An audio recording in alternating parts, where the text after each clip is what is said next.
बिस्मिल्लाहिर्रहमानिर्रहीम। आज हम सेकेंड ईयर का एक्सरसाइज 1.4 का क्वेश्चन नंबर 5 सॉल्व करने लगे हैं।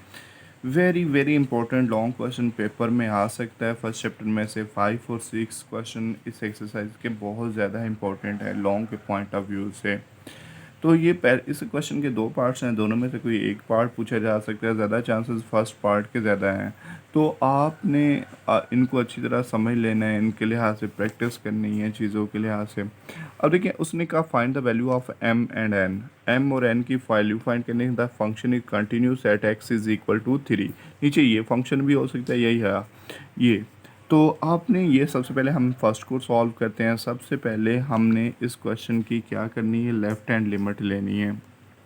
L H left hand limit कैसे लेते हैं? लिमिट एक्स अप्रोचेस टू किस पे कंटिन्यूस है? At X is equal to 3 पे। तो आपने यहाँ पे उसने हमें इस क्वेश्चन की एक खूबी है, उसने क्वेश्चन में बताया भी ये कंटिन्यूस है। कंटिन्यूस अगर देखो, अगर हमें वो कहता है डिस्क्राइब करें कंटिन्यूटी में, तो हम left hand limit, right hand limit और वैल्यू फंक्शन देखते थे, तीनों को इक्वल लिखते होती थी तो आप कहते थे कंटिन्यूस है। बट इस क्वेश्चन में उसने कहा ही कंटिन्यूस है at X is equal to 3 पे। तो आपने उसने क्वेश्चन में ही हमें बता दिया। सो हम इसकी लेफ़्ट राइट और तीनों चीज़ों को इक्वल लिख के क्या फाइंड करेंगे? M N. क्यों इक्वल लिखेंगे? क्योंकि उसने क्वेश्चन में ही बता दिया फंक्शन क्या है, कंटिन्यूस है at X is equal to 3 पे। सबसे पहले हम लेफ्ट हैंड लिमिट फाइंड करते हैं क्वेश्चन की। हमने लेफ्ट हैंड लिमिट इधर भी लिमिट के इस तरफ भी एक्स अप्रोचेस टू 3, क्योंकि कंटिन्यूस 3 पे है। तो लिमिट एक्स अप्रोचेस टू 3, तो आप ऊपर बार का साइन इसलिए लगाते हैं कि पता चले ये लेफ्ट हैंड लिमिट है। अब वो इक्वेशन लेनी है जिसमें एक्स लेस देन 3 है। मैं इसलिए कह रहा हूँ भी आप एक चीज़ और है, आप वीडियो को सब्सक्राइब कर लीजिएगा ताकि प्रीवियस वीडियो अगर आपके पास हुई तो ये आपको ज़्यादा अच्छी तरह अंडरस्टैंडिंग होगी, क्योंकि उसमें मैंने बेसिक चीज़ें डिस्क्राइब की होंगी और वो इससे ऑनवर्ड। तो कोशिश करें एक सीक्वेंस में, अगर नहीं भी सब्सक्राइब करते एक सीक्वेंस में ज़रूर देखें। मतलब पहले सेकंड क्वेश्चन, फिर थर्ड, फिर 4, 1.4 का। अगर डायरेक्ट आप 5 देखेंगे तो इशू में भी आपको प्रॉब्लम हो अंडरस्टैंडिंग में। सो वीडियो को सब्सक्राइब और लाइक और कमेंट्स, अगर कोई प्रॉब्लम है तो कोई चीज़ नहीं समझ आती तो वो पूछ सकते हैं। तो आपने यहाँ पे continuous at X is equal to 3 पे उसने कहा है। तो हमने limit X approaches to 3, limit X approaches to, कि किस बेस पे? क्योंकि continuous at X is equal to 3 पे है। आपने लिमिट इधर भी लिखी। अब वो इक्वेशन लेनी है जिसमें एक्स लेस दैन 3 हो लेफ्ट हैंड लिमिट के लिए। तो एक्स लेस दैन 3 है तो एम एक्स यूज़ होगा। तो यहाँ पे हमने एम एक्स लिख लिया। अब x की जगह पे हमने क्या लिखना है? 3। तो ये आंसर क्या आ गया? 3m आ गया लेफ्ट हैंड लिमिट का।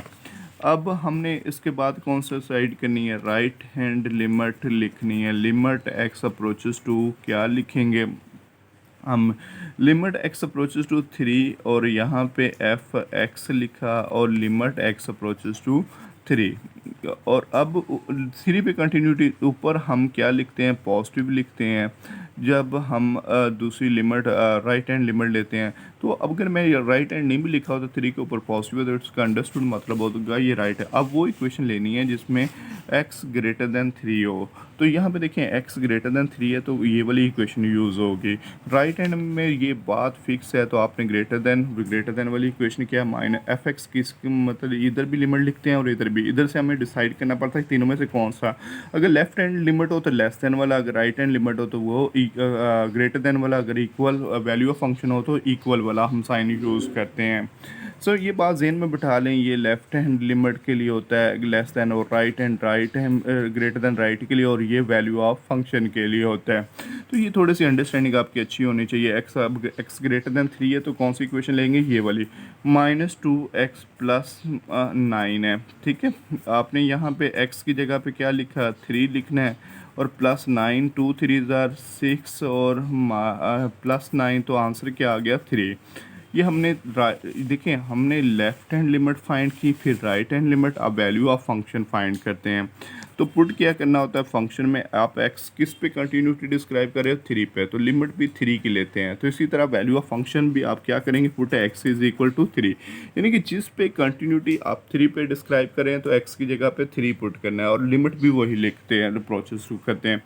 अब यहाँ पे इस क्वेश्चन इसमें आए, हमने एफ एक्स की जगह पे हमने क्या लिखना है? x की जगह पे 3 लिखना है। यहाँ पे 3 लिखेंगे तो हमने वो अलजेब्रिक एक्सप्रेशन इनमें से लेना है जो इसमें x इज इक्वल टू 3 हो। x इज इक्वल टू 3, यहाँ पे हमने 3 लिखा है तो f3 is equal to n। क्यों n? क्योंकि इस इक्वेशन के लिए x हम यहाँ पे तो x नहीं है, सो दैट्स वाई हम रिप्लेस नहीं कर सकते। x इज इक्वल 3 है तो n यूज़ होगा। तो यहाँ पे हमने f3 इज इक्वल टू किसके इक्वल लिख लिया, ये n के इक्वल होगा। अब ये तीनों values left hand limit, right hand limit and value of function same है। सो सेम तो नहीं है, लेकिन उसने कहा हमें क्वेश्चन में लिख दिया भी ये कंटिन्यूस है। कंटिन्यूस का मतलब हम तीनों को इक्वल लिख सकते हैं।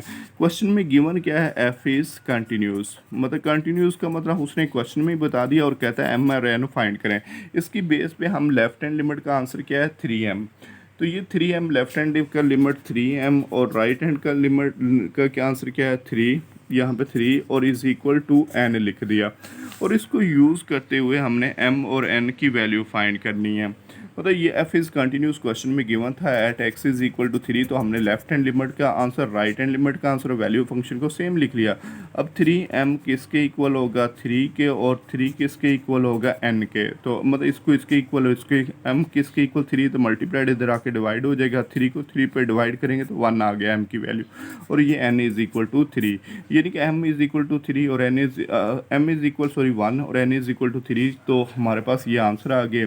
तो किस वैल्यू पे ये फंक्शन जब कंटिन्यूस है at x is equal to 3 पे। इसी का सेकंड पार्ट भी हम यहाँ पे कर लेते हैं। मेरे ख्याल से आपको खुद, इसमें m a की वैल्यू है तो आपने a की वेरिएबल फाइंड करना है। ये स्टेटमेंट ऊपर यही है, फाइंड m एंड n, लेकिन एक जब ये पार्ट आएगा तो n नहीं लिखा होगा क्योंकि इसमें m ही इन्वॉल्व है। तो आपने सबसे पहले, उसने यही आगे F function is continuous at x is equal to 3 और नीचे फंक्शन ये होगा। सबसे पहले लेफ्ट हैंड लिमिट लिखेंगे, लिमिट x अप्रोचेस टू 3, और इधर भी क्वेश्चन की लिमिट लिखी और हमने लिमिट दूसरी साइड पे भी लिख दी, यानी कि 3 के ऊपर हम क्या, लेफ्ट हैंड के लिए बाहर नेगेटिव, नेगेटिव लेफ्ट हैंड को लिमिट, और वो इक्वेशन लेनी है जिसमें x लेस देन 3 हो। x लेस देन 3 है तो ये वाली इक्वेशन यूज़ होगी mx। तो यहाँ पे हम mx लिख देंगे और m की जगह पे तो m ही रहेगा, x की जगह पे 3, तो ये हमारे पास 3m आ गया। इस तरह हम राइट हैंड लिमिट लेंगे। राइट हैंड लिमिट के लिए हम क्या करेंगे, लिमिट x अप्रोचेस टू किस पे कंटिन्यूटी है, 3 पे।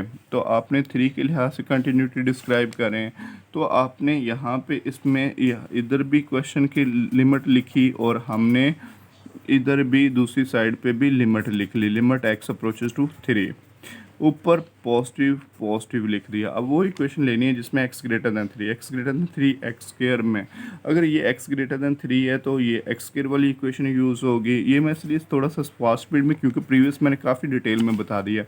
तो आपने कोशिश की वीडियो को सब्सक्राइब कर लें ताकि पहले क्वेश्चन नंबर 2, 3 एक सीक्वेंस में देखें, 2, 3, 4 क्वेश्चन। तो यहाँ पे x की जगह पे 3 लिखेंगे, 3 का स्क्वायर और 9 आ गया। अब उसने यहाँ पे वैल्यू ऑफ फंक्शन हमने फाइंड करनी है। वैल्यू ऑफ फंक्शन की ज़रूरत भी नहीं है, अगर आप डायरेक्ट भी कर, वैल्यू ऑफ फंक्शन में आप क्या पुट करते हैं, put x is equal to 3, क्योंकि कंटिन्यूटी 3 पे डिस्क्राइब हो रही है, कंटिन्यूटी उसने 3 पे कहा तो हमने इसके अकॉर्डिंगली, तो आप x इज़ इक्वल टू 3 हमने पुट करना है किस में, इस फंक्शन में। इस फंक्शन में x की जगह पे हमने क्या लिखा, f3 लिख दिया, मतलब f3, और यहाँ पे x इज़ इक्वल टू 3 हो तो ये वाली इक्वेशन x के, मतलब x ग्रेटर दैन 3 हो तो फिर भी ये इक्वेशन यूज़ होनी है। x ग्रेटर दैन 3 हो तो ये भी इक्वेशन है, x इज़ इक्वल टू 3 हो फिर भी है। हमने यहाँ पे x की जगह पे 3 पुट करेंगे तो यहाँ पे भी 3 पुट करना पड़ेगा, क्योंकि ये इक्वल के लिए भी इक्वेशन यूज़ हो सकती है। तो यहाँ पे 3 का स्क्वायर तो ये क्या आ गया, 9। अब उसने क्वेश्चन लिखा हुआ ये फंक्शन क्या है, कंटिन्यूस है at x is equal to 3, तो m फाइंड करें। तो हम तीनों को हम यही कहेंगे, f इज़ कंटिन्यूस। कंटिन्यूस हमने कहा किस पे, at x is equal to 3 पे, तो हम तीनों के आंसर को सेम लिख लेंगे।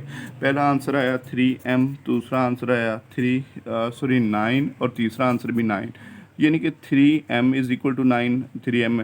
तो इसको हम जस्ट ऐसे ही लिख सकते हैं, 3m इज़ इक्वल टू 9, और 3 द मल्टीप्लाइड m की वैल्यू क्या आ जाएगी, इधर मल्टीप्लाइड हो रहा है, इधर आके डिवाइड हो जाएगा, 9 को 3 पे डिवाइड, m की वैल्यू 3 आ गई।